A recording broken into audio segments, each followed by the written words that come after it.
So hi, everybody. I'm Marie Henselder Kimmel, the leader of the Tri-County chapter of American Promise. And as a retired physician, as a physician, a practicing physician, I became deeply concerned about the failure of Congress to enact healthcare policies popular across the political spectrum, like reining in unaffordable drug prices. As once I retired, that inspired me to become involved in working on the issue of money in politics. And I found American Promise and decided to co-found one of the first chapters of American Promise here in 2017. My co-host is Suzanne. Suzanne, you want to introduce yourself? Absolutely. Thank you, Marie. My name is Suzanne Delario, and I was one of the original members of the Tri-County New Jersey group. And I have so many issues with so much that goes on in this country. And I could join absolutely every group there is in March every single day of the week. But I think really to fix all of the problems that I see, all of the issues that I see, we're going to have to get big money out of politics. And that's why I'm here. Great. And it's been great working with you these last 4 years. We've had a few adventures. So Yes. what basically last year, every day, just about with a headline, I was like, well, that's has underlying money. There's money under that. There's money under that. So I really had been interested in following all these issues that we came up with, and I wanted to sort of take a look at what was going on last year between the election spending, being a presidential election year, the pandemic that hit us and caused the economy to be shut down. So a health crisis on top of an economic crisis with the resultant lobbying and a few other issues that wound up being linked to money in politics. Next slide, please. So headlines like these in a year marked by a health crisis and the economic crisis are stunning in and of themselves. But $14 billion for an election and dark money of $1 billion spent in the election. Really, when you put it into the context of what had happened in the 10 years before, I think it really sounds the alarm that our government has been becoming beholden to the biggest donors rather than the votes of we the people. It's really ironic that the 10th anniversary of the Supreme Court decision of Citizens United fell in January of 2020. In fact, I had given there were a couple of reports that looked at all the effects of that decision and all of the things that were happening in money and politics. And I had given a a presentation on it. But before the pandemic in December 2019, one of those reports that had been put out was by NYU's Brennan Center for Justice. And the deputy of election reform by the name of Daniel Weiner he's there, and he'd previously been the chief counsel to FEC Commissioner Ellen Weintraub. He wrote about the 10th anniversary of Citizens United. Perhaps the most troubling result of Citizens United was that in a time of historic wealth inequality, the decision has helped reinforce the growing sense that our democracy primarily serves the interests of the wealthy few, and that democratic participation for the vast majority of citizens is of relatively little value. How prophetic with what happened in terms of the money that occurred in the money that was spent in the last year. But I think we had some nice surprises in terms of the civic participation that we saw. And also with a little bit of the money that came from the little guys too. Money in politics is about more than any one issue. It's really about how our government makes decisions on all of the issues we face and who's represented in our democracy. It's about a problem of political inequality, but also closely linked to economic and racial inequalities. Next slide, please. So this is a Pew Research Trust does, Pew Research does regularly polling on various issues on a yearly basis or a bi-yearly basis. And one of the things that they've been following for a very long time is level of trust and satisfaction with the government that Americans have. And on the left, you see, excuse me, the level of trust that Americans had in government, which back in the 60s and 70s started out, pretty darn good. And then with Watergate and Vietnam War, it kind of cratered. And then it's been sort of seesawing. But last year, it's been pretty terrible for a while. But 20% trust the federal government. And on the right, 57% are frustrated and 18% are angry. I think Americans are deeply skeptical about our political process when they see that they have an inability to influence policy discussions and there's a failure to enact solutions that are supported by a wide majority of Americans. And I think that the money in politics has a lot to do with that. Some other things too, but definitely the money in politics. So, next slide, please. So there have been 40 years of court decisions that have led to the domination of money in our political system. Best known amongst all of these, and certainly a critical one, is the Citizens United decision that came down in 2010. With that decision, the Supreme Court really did overturn election spending restrictions that had dated back more than 100 years. Previously, the court had upheld certain spending restrictions and had argued that the government had a role in preventing corruption. But in the Citizens United decision, a bare majority of the justices held that, quote unquote, independent political spending did not represent a substantial threat of corruption because there was an assumption that it would not be coordinated with a candidate's campaign, and therefore corporations and special interests and the wealthy could spend unlimited amounts of money outside of donations to candidates. And that money being spent was equated to the free speech of those corporations. That finding, plus the inaction from Congress and gridlock in the Federal Election Commission, have made a mockery of the prohibition of coordination. And on the right-hand side there, in terms of the little cartoon, it's showing that big money really it drowns out the actual free speech of the majority with only the little 1% on the fat cat there. The 1%, the big wealthy big spenders and businesses are heard much more clearly by the recipients of that money than the vast number of us, 99% being blown away. Next slide, please. So in the 10 years since Citizens United, there's been— Did it move, Marie? Did it move? It did not move. Hold on. Okay. There we go. There have been a significant increase in the costs of running a race for Congress. Of course, this occurs at the state levels too, but it was just easier to stick to the federal offices. Interestingly, over that 10 years, the direct spending by candidates and parties has pretty much been stable. They haven't been spending a whole lot more, and it makes sense because the contribution limits that can be given directly to candidates and political parties have stayed in place. The outside spending, any spending outside of what the candidates and the committee, the political parties can spend, that's where the money can go. And it tripled between 2008 and 2018, which means more power for the wealthy, corporations, and special interests. Money wins, the candidate with the most money wins the election approximately 90% of the time. And the incumbent candidate generally receives 5 to 10 times more money than the challengers, especially when these special interests and business interests know what they're getting with the incumbent. So they tend to be supported more significantly. And also the money is spent pretty strategically to support the corporate and special interests, of course.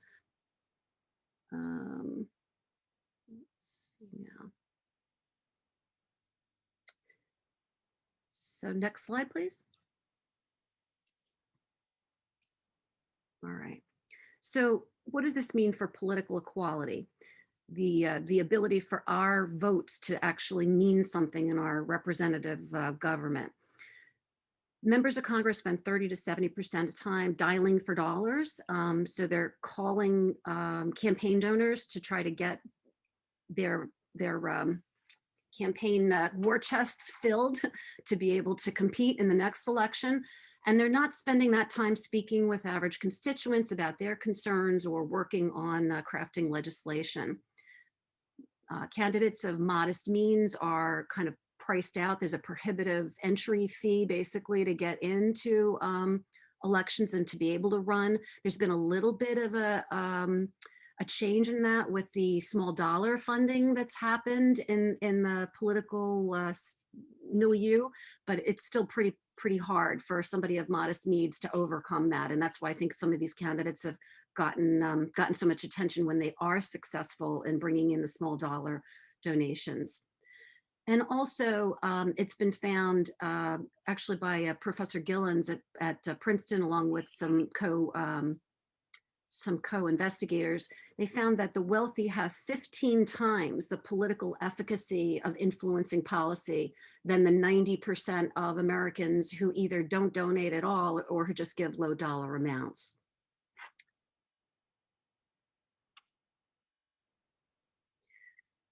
So,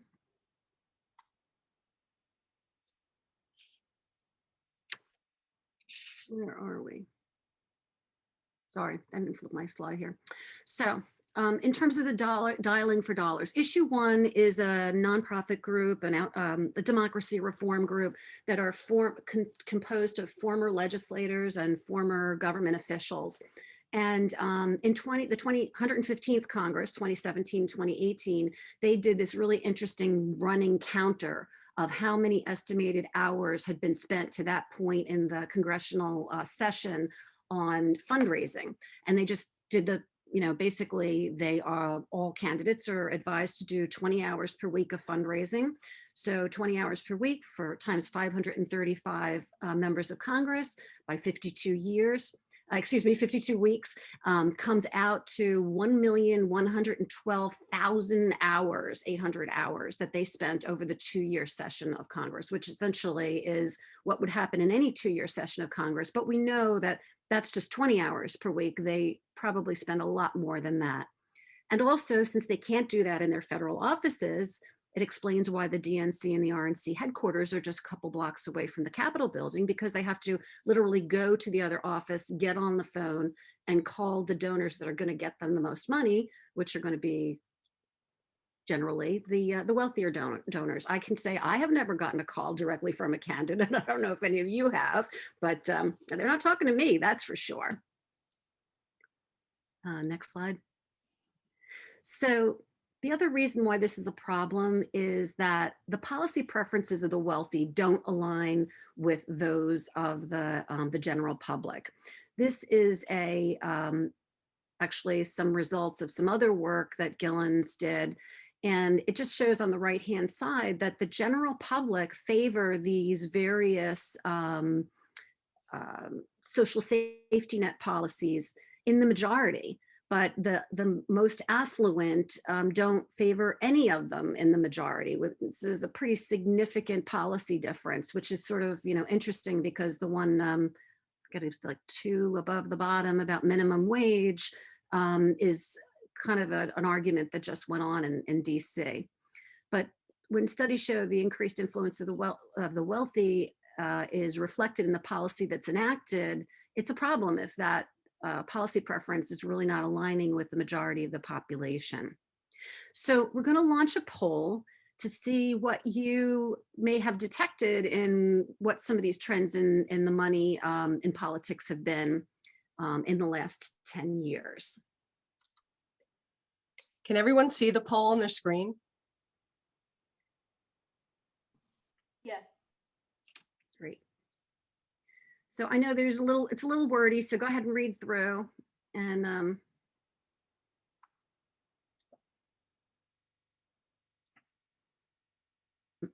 we have 4% who think it's that outside groups have spent 6 times the amount that political parties have spent in elections. That's actually true. Outside groups have spent 6 times the amount that political parties have spent in elections. 8% thought it was false that dark money spent $1 billion in outside spending in the first 10 years since Citizens United. That is actually also true, just a shade under $1 billion in 10 years. So if you remember the headline that we just saw, that there was $1 billion in the last year, that's pretty stunning. Corporations did not drastically increase outside spending in the first 10 years. That is true, that they did not drastically increase outside spending in the first 10 years after Citizens United. What is false is that wealthy donors have not. Wealthy donors have definitely increased their influence in political spending from 2010 to 2020. Can you stop sharing? Yep. And I think we'll go to the next slide. Got it. The tilt of power away from the political parties to the outside groups has added to the ability for, well, basically the utility of negative campaigning, and sort of prompted or driven a little bit more of the polarization that's happened. And just a reminder, outside spending is any spending, and money not given directly to the candidate or the camp or the political party, but spent to put up, it's all of the commercials that don't say, I'm Representative Joan Smith and I approve this message. If there's not that disclaimer at the end of the message, it's outside spending. It's by somebody other than the candidate. Dark money means that the donors are secret. It doesn't mean anything nefarious about where the money came from necessarily, or the motives, but it means that it's secret, that nobody's saying who gave the money. Everything from Planned Parenthood is dark money, to League of Women Voters is dark money, to the NRA is a lot of their their entities that they use is have dark money, that you don't really know who's giving the money. And so initially there were concerns about the corporate spending. Initially there were concerns that corporate donations would increase and would drown out the people's donations. But actually corporate donations have only represented about 1/10 of the total in outside spending. There's been a lot of attention to corporate PAC donations, especially, you know, after the insurrection, and how some of those corporations said they were going to hold off on those PAC donations. PAC donations are actually limited at $5,000 a year, so that's peanuts. That doesn't mean nothing, basically. And basically, they do put some money into some through industry associations, into some of the dark money associations. But actually, what happens more than anything is that the executives make the donations. And then, of course, there's the owners of the corporations. So the reason why the wealthy donors have increased their influence in the decade, well, about 2008, 2010, the wealthy individuals represented about 1% of the donations. That group of major donors accounted for 7% of the total election-related giving in 2018. And in the 10 years between 2010 and 2019, 10 donors, 10 injected $1.2 billion into federal elections. It's unbelievable. Yep. Next slide. We please. have this is a good video though, I think we want to show right now. Yep.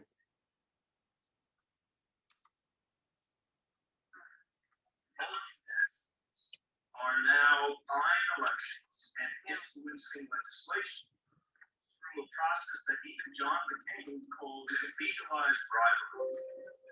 I have this audio demonstration. I'm going to pause 1 second. Can everyone hear this okay? No. Oh, okay. I think you need to, there's a thing where in your sound where you use your computer system sound. There's some kind Share of sound. there's some kind of a thing you do. So what I'm going to do is I'm going to drop some BBs No. into this bucket. Better? And Full in screen? this demonstration, each BB equals $600. Here's what one BB sounds like. Now I'm going to pour in the amount of BBs that represents how much 90% of of the American public donates to politicians? That was no.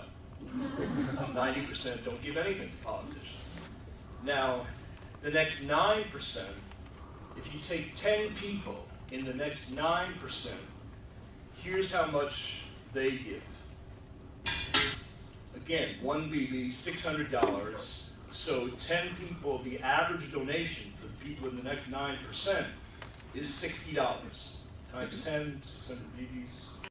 You take the next 1%, what's their average donation? That was 6 BBs, $3,600. And then if you look at the top 100 corporations that donate money to politicians, here's what they're giving.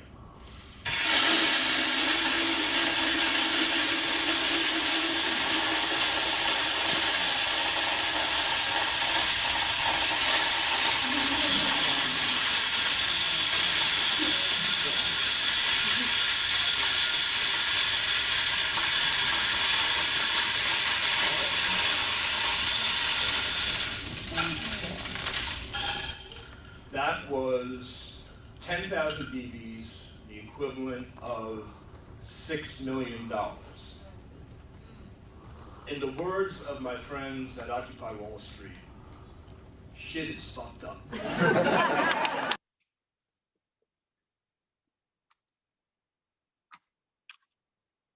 Excuse the, Yeah, excuse the French.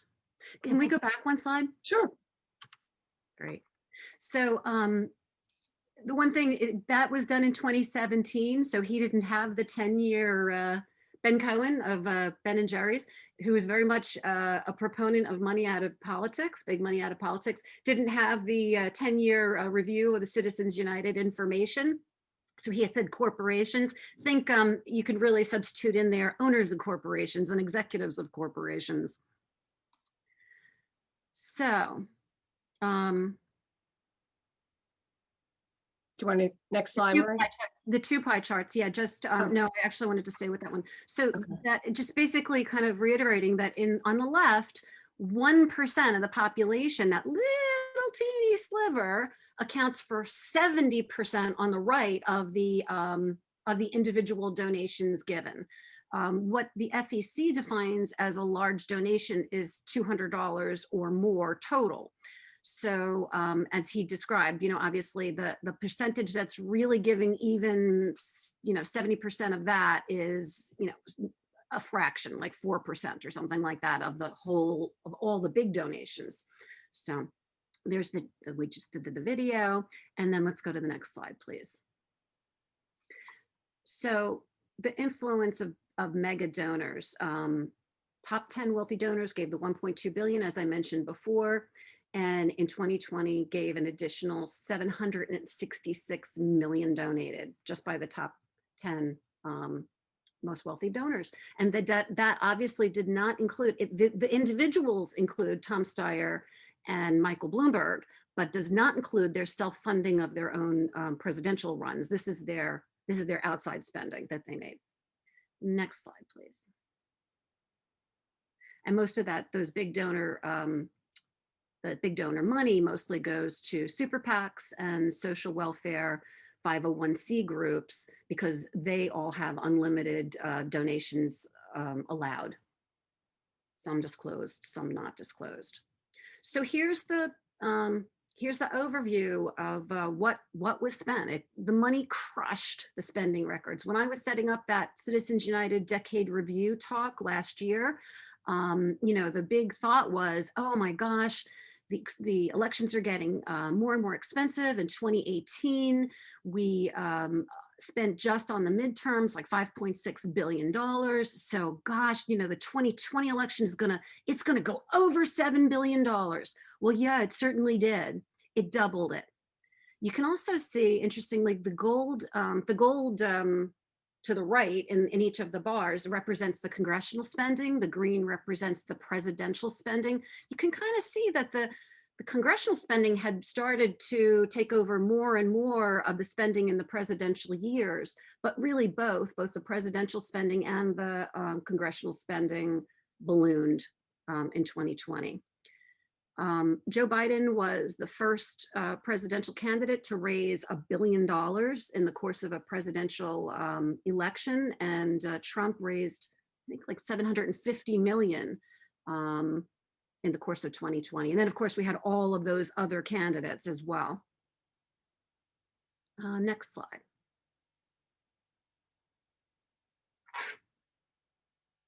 So we also had 9 of the 10 most expensive Senate races in 2020. I kind of think it's interesting because I wasn't able to get a real good breakdown. You know that both of the Georgia Senate races essentially were almost like 2 races, the general and then the runoff. So I know that definitely helped the increased amount of donations there. But prior to this year, the Rick Scott's race in Florida in 2018, that was the all-time winner at, I think it was $213 million. And now 9 of the 10 most expensive ones were this year.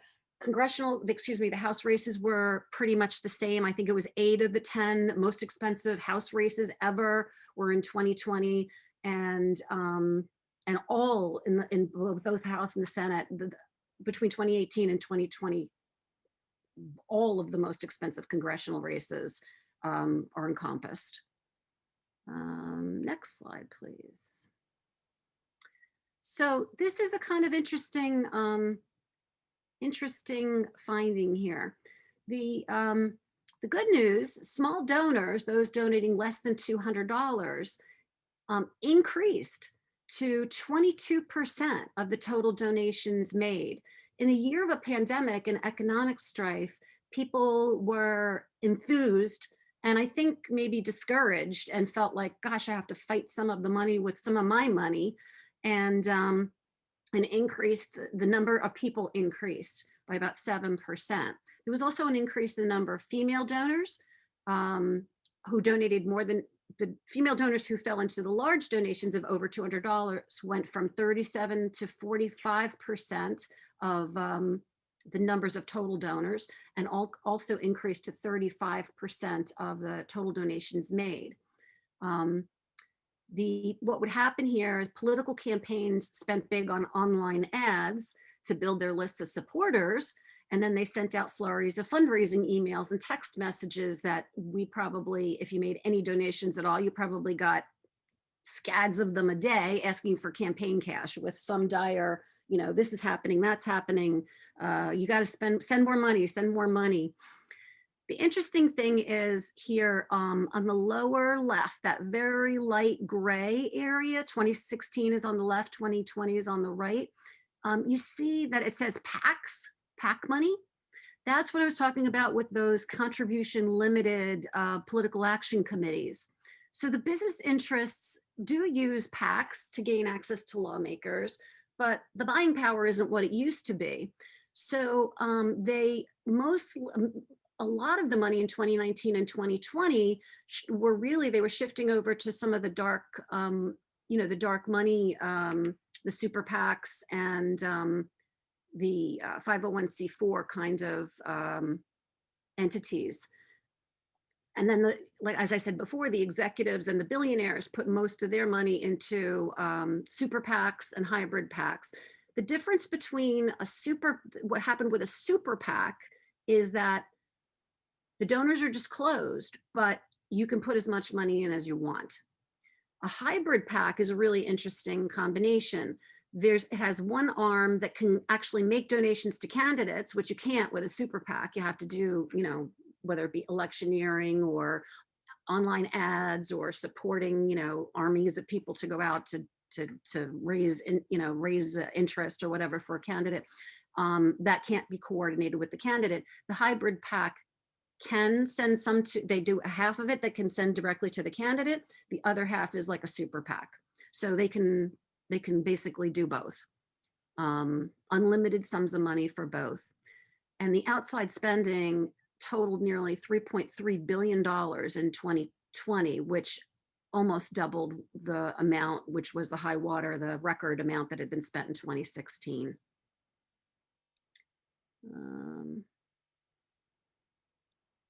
So I think that's all I want to say about that slide.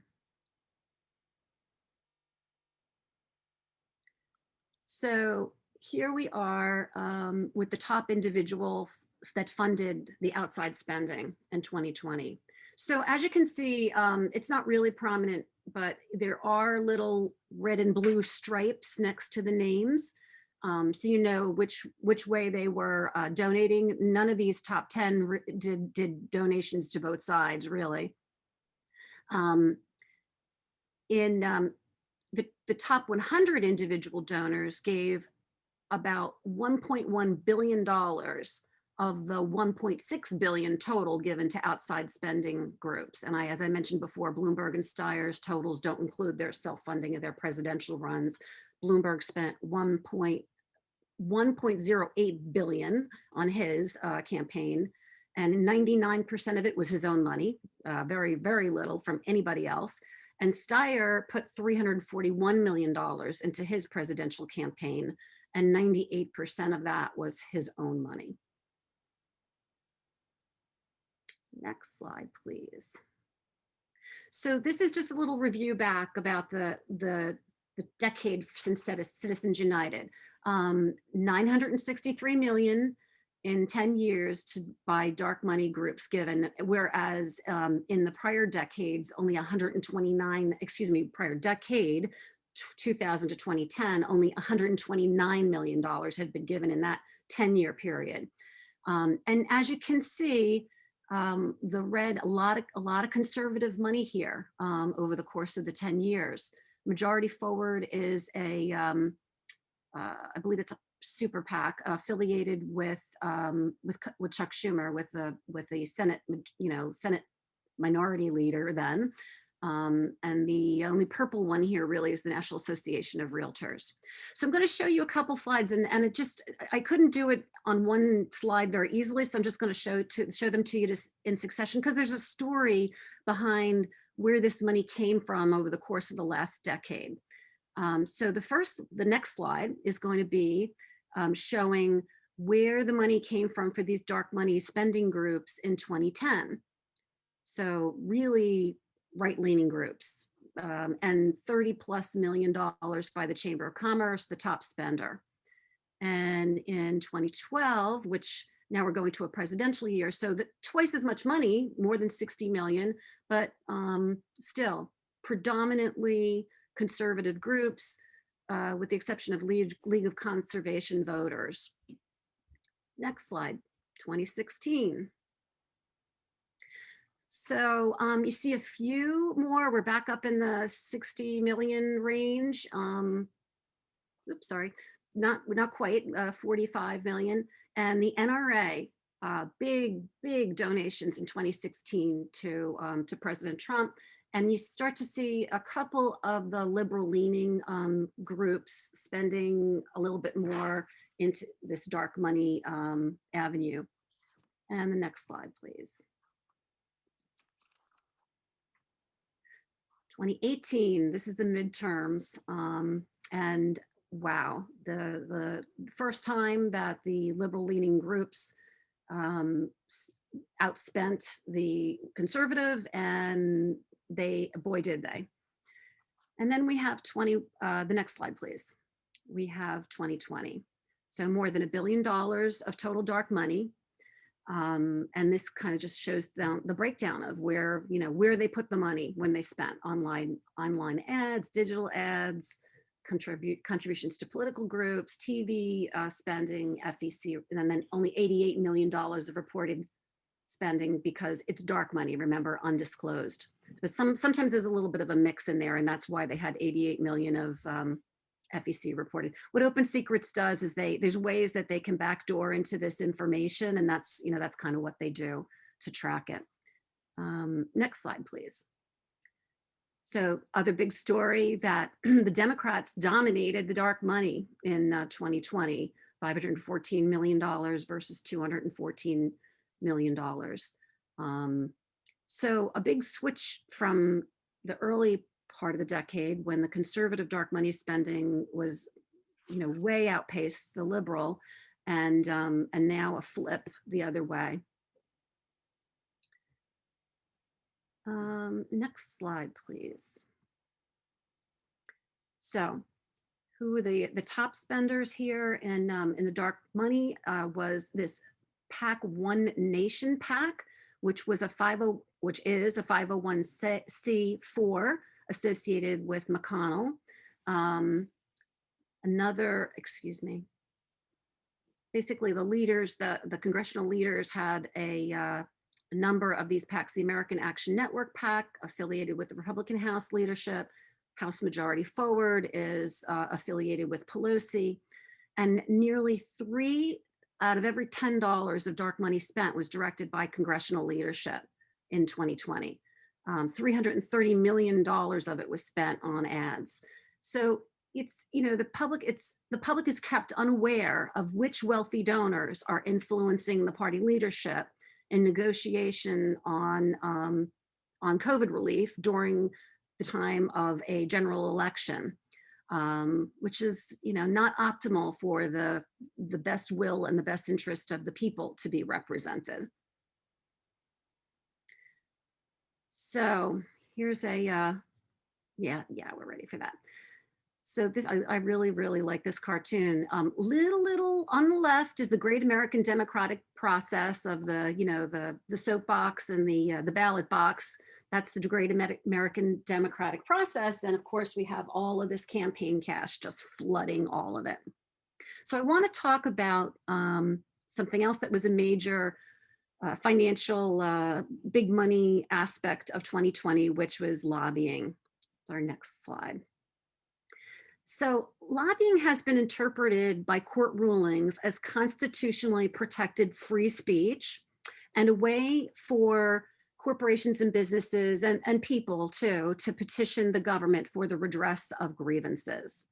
Since the 1970s, lobbying activity has grown immensely in the US in terms of both the numbers of lobbyists and the size of lobbying budgets. Inside lobbying is where there's a direct relationship from the lawmaker and the staff with the lobbyist. And that's really a key area where this revolving door comes up. When congressional members retire, senators, representatives retire, and they're, go into the lobbying, the K Street firms, this is what they do. They apply their influence with their former colleagues. And then there's outside lobbying, where that's really done to mobilize citizens by PR campaigns, social media, to influence their lawmakers and so on. And there are approximately 12,000 registered lobbyists in DC. So 500 members of Congress and 12,000 lobbyists. I'd say there's a little bit of an advantage on the side of the lobbyists. Most lobbyists are not slinging money, but it is certainly part of what is done. And they do some education on complex issues. Certainly some of them do provide draft legislation and help the congressional leadership whip bills. And they are not allowed to donate directly, but they can assist with campaign finance by arranging fundraisers, assembling political action committees, and seeking donations from other clients, or otherwise known as bundling. And we have a short clip that explains that really well, of a video.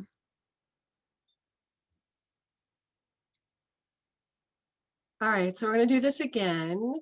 I just want to thumbs up or a wave from everyone who can see my screen and hear well, okay? So I'm gonna start.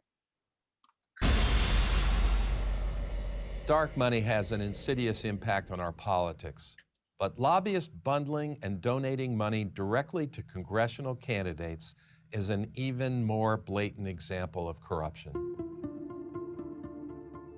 The leadership of both parties generally tells them that losing a freshman seat is a disaster for them. So they tell them, your focus needs to be on getting reelected. So therefore, we're going to introduce you in essence to a bunch of people who have ready money, who can help you pay off your debt. Now, where's the easiest source of money for these people? The folks hanging around 2 blocks away. The lobbyists. They have their checkbooks out. They're dripping in money. They want to give you the money. It starts even before they're inaugurated. I've been a registered lobbyist since 1987. The role of lobbyists in Washington is vastly misunderstood. Most people ply their trade very much above board. You're trying to provide accurate information to members and staff. There's a very small part of the lobbying community, however, that plays this transactional game, the pay to play. Most lobbyists, and I'd say 90+% of them, are absolutely fine, absolutely decent, not giving resources because either they don't have them or they don't want to do it, and are trying to make their case on the merits. However, when a lobbyist like that runs up against a lobbyist like I was, they're dead. And in essence, that's the problem. Members of Congress face massive pressure from lobbyists. Lobbyists need powerful members to push their particular agendas. Faced with hundreds of competing interests, the member has to choose what legislation they're going to fight for or fight against. Lobbyists who raise campaign funds know that money will give them an inside track in pushing their agenda. They'll have a big advantage over lobbyists that don't put up money. It's good old-fashioned pay to play. Money is a clear corrupting influence. Fueled by the power of campaign contributions, members of Congress go to work for their donors, maneuvering legislation through Congress or fighting to stop bills their donors don't want. Lobbyists should not be allowed to give anything of value to a member or to his or her campaign or to a political party. By law, lobbyists can't buy dinner and drinks for a member of Congress, but they are allowed to host campaign fundraising events and bundle hundreds of thousands of dollars in campaign donations for that same congressman. No other system. Great.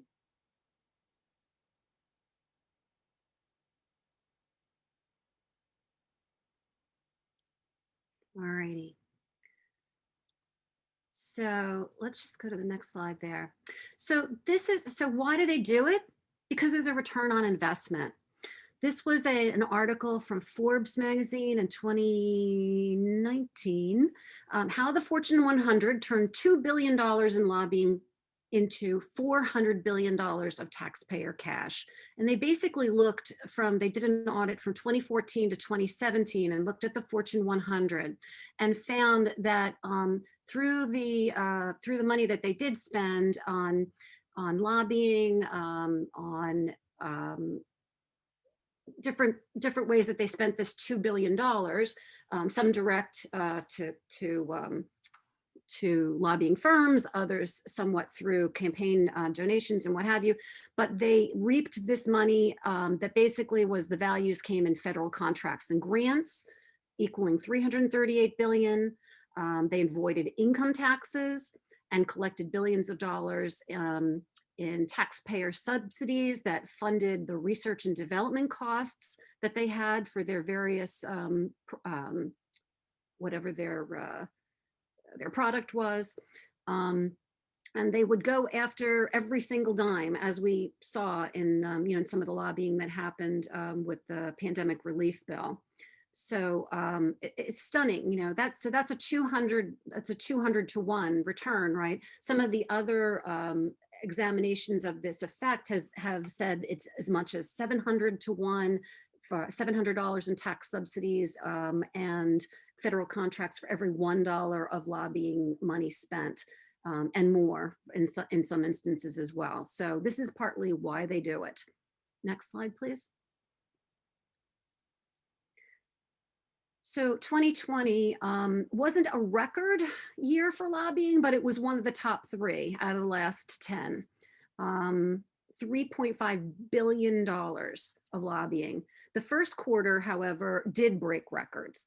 That was $941 million of lobbying, which broke the record of the $923 million that was spent in the first quarter of 2010 when the Affordable Care Act was being legislated.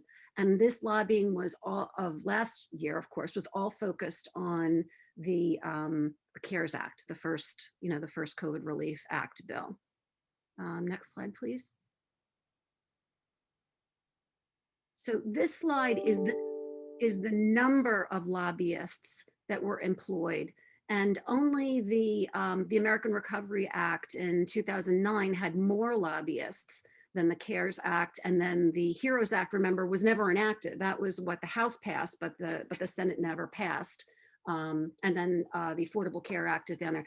And actually, it was estimated that between the specific lobbyists for the CARES Act and additional lobbyists about the stimulus, that there actually were about 3,200 lobbyists involved in the first quarter of last year. Next slide, please.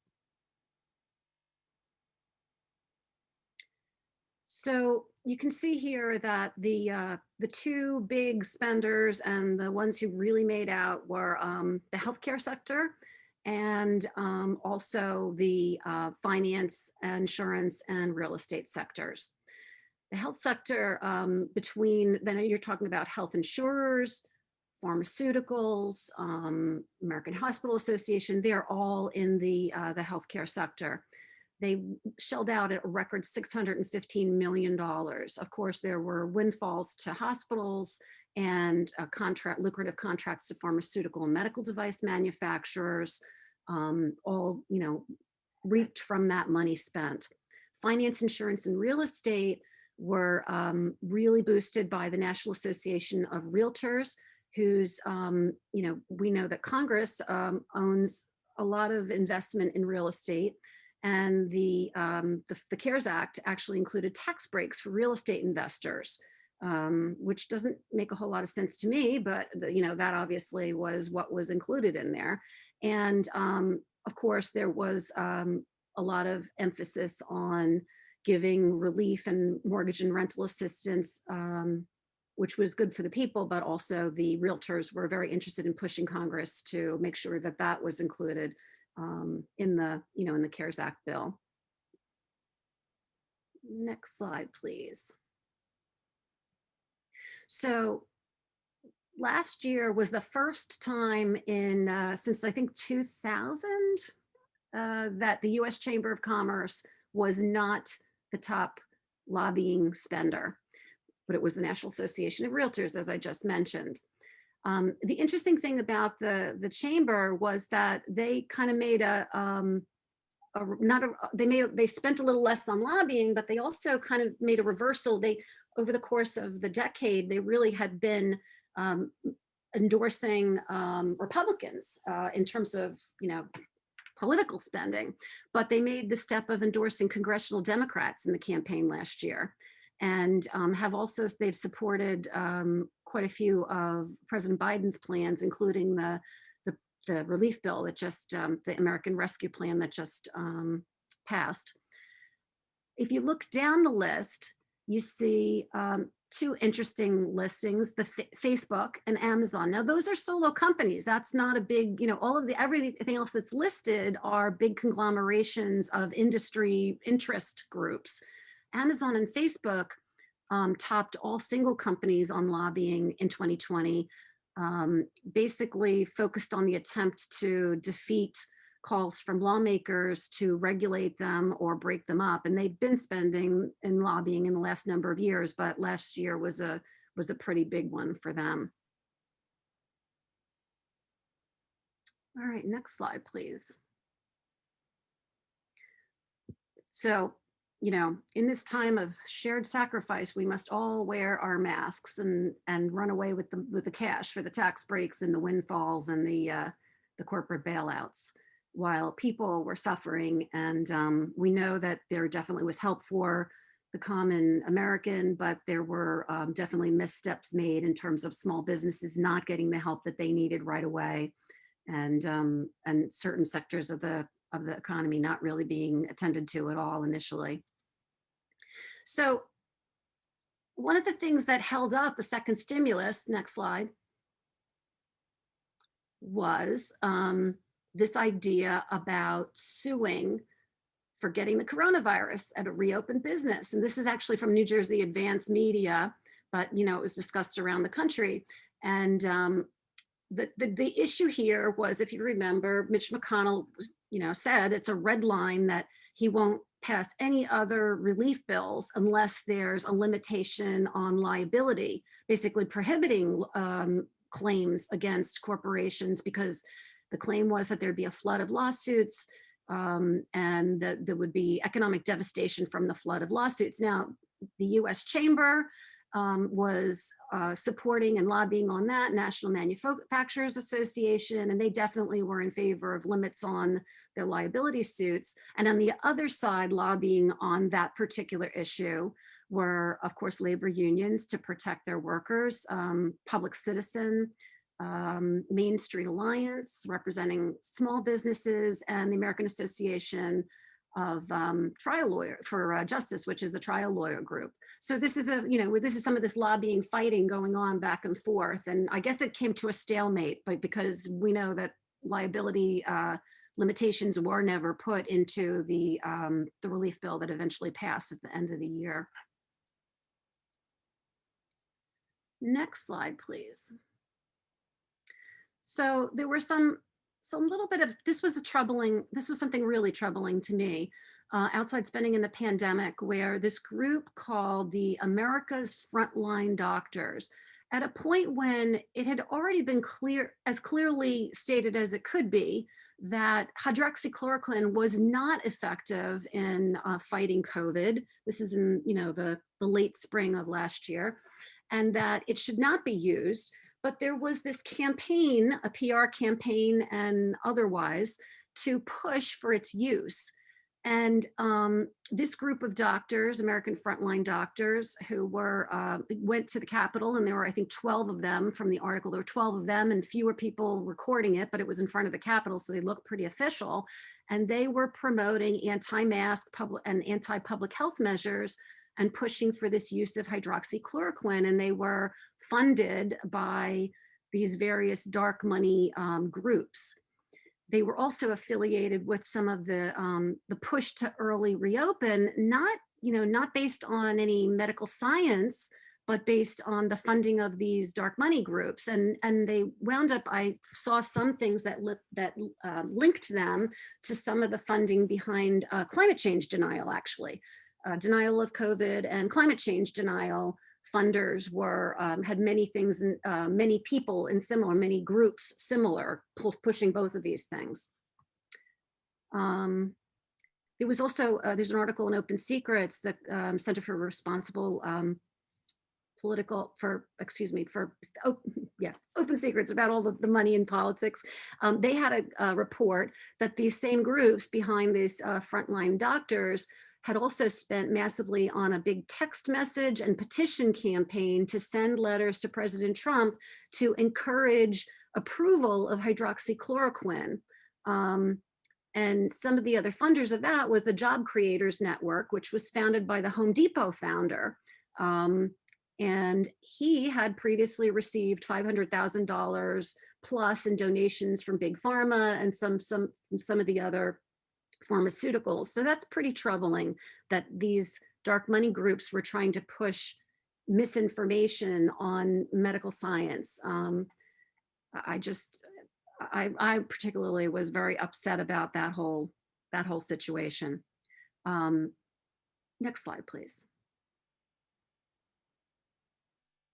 So another big topic for last year was social justice and police reform, no matter which way you come down on it.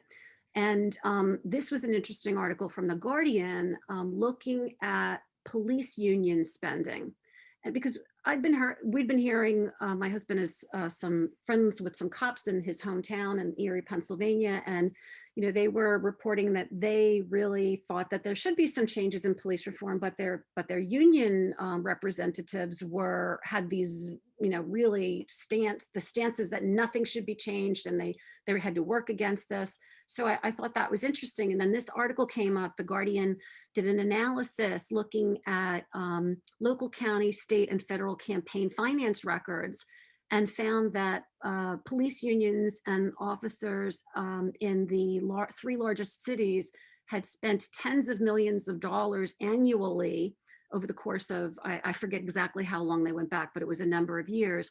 And the spending was all to influence law enforcement policy and thwart pushes for reform, which is, again, a troubling thing. That money spent outside of the halls of Congress to influence what should be done for the safety of the public is, obviously it's a debate no matter what you do, but this was an interesting place to see where this money was coming from. And an example, next slide, please, was actually in the 2020 Los Angeles County District Attorney race. The incumbent, Jackie Lacey, was very much supported by the police unions, and she pretty much felt like it should be status quo, that there wasn't a need for a lot of reforms. George Gascon was running against her. It's a nonpartisan election, but he was in favor of police reform. And then after the events of surrounding George Floyd's death, and some of the different social justice protests and so on, there was some incidences in Los Angeles. And after they happened, the spending in the race was on a pretty good track, about $3 million per candidate. But all of a sudden in September, the money that went into the race just skyrocketed. And as you can see between the two, it was $19.4 million spent on this LA County District Attorney's race.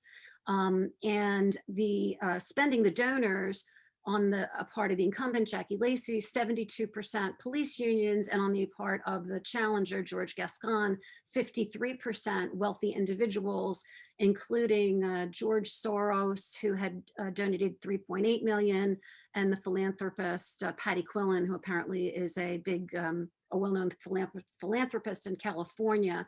The police unions and the prison guards, the deputy sheriff's union, put in about $3.3 million into Jackie Lacey's campaign.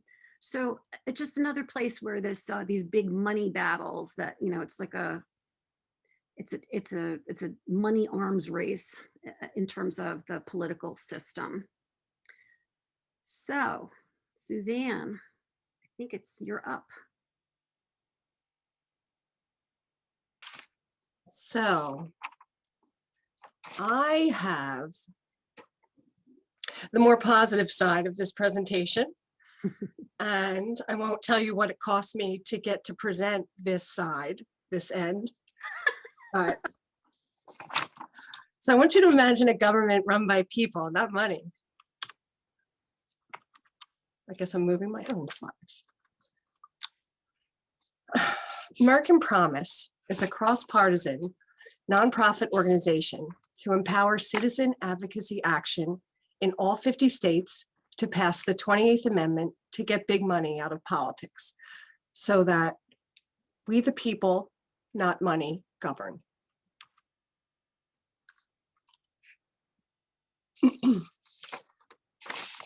So there is a bright side. More than 3/4 of the American public say there should be limits on the amount of money that individuals and corporations can spend, and they support an amendment to the US Constitution to get big money out of government. As you can see from the slide, both liberals and conservatives oppose unlimited political spending. And the good news is that regular Americans are not powerless in this system. We believe change is possible. And we believe the best and permanent way to fix the system is with an American Promise Amendment to put reasonable limits on campaign spending. So we're going to do another quick poll.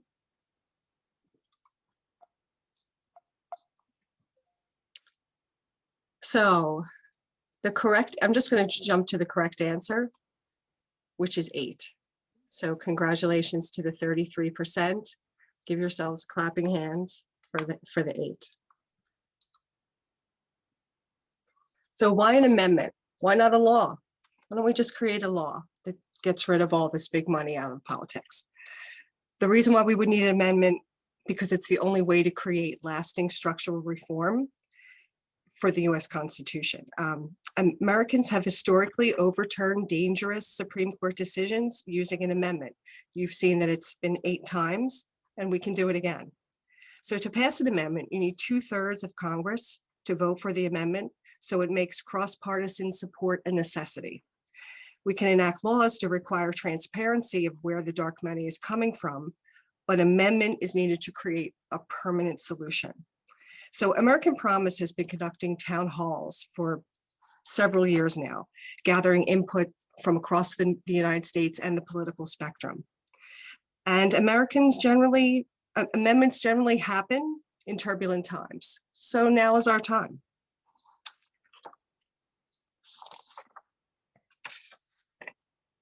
Here are just a few examples of the 8 harmful Supreme Court decisions that have been reversed by a constitutional amendment.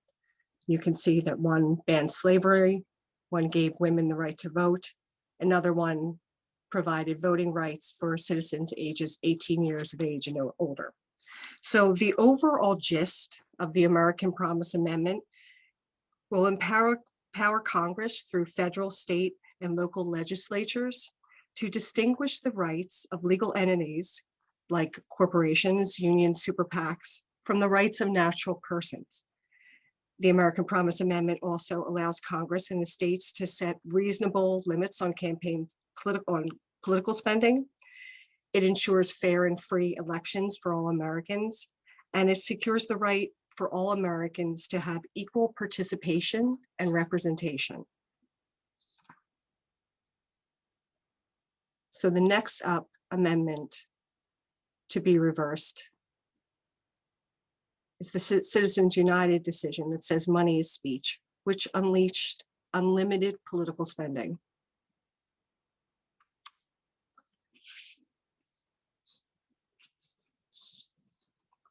This is my favorite slide, so I'm going to give you a second to take that in. So we hope you are in the 88% that believe that a constitutional amendment is the right thing to do, since it will give you a voice.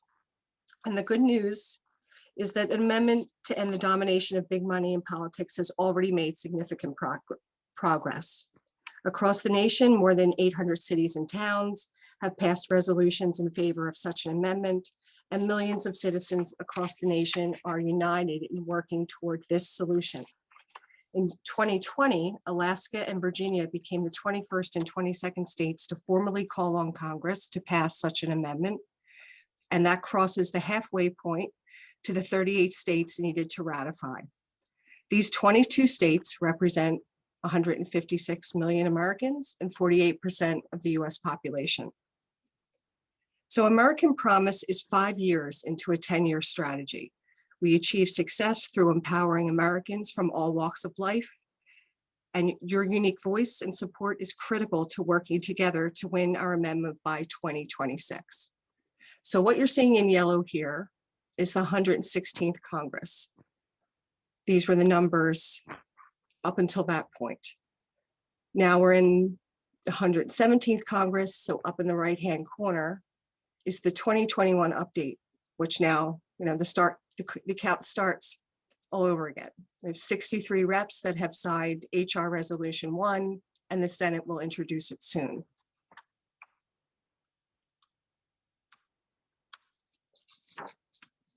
So this is the 3-point strategy. And it's all interconnected. Excuse me, and one part builds on the next, and they reinforce each other.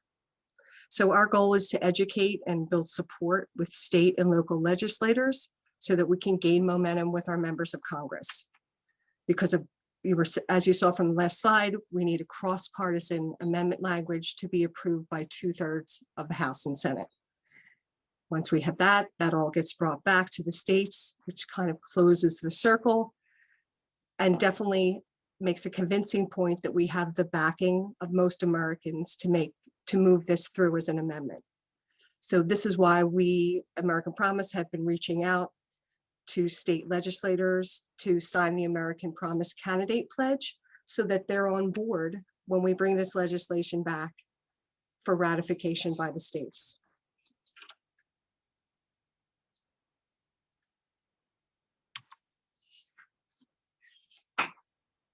So here's how you can help. So our goals are to improve voters' knowledge of how all the problems that they care about are all fueled by money and politics.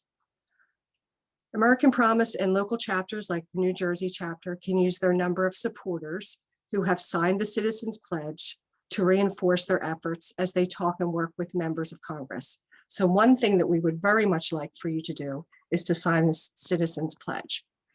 There'll be a link in the chat box, which I think I can do copy link and put that in there right now. And then I'll open it up and show you what it looks like. I don't think I can do that while I'm presenting. Okay, I'll put it in. Okay. So, but I will show you what it looks like. This is the pledge.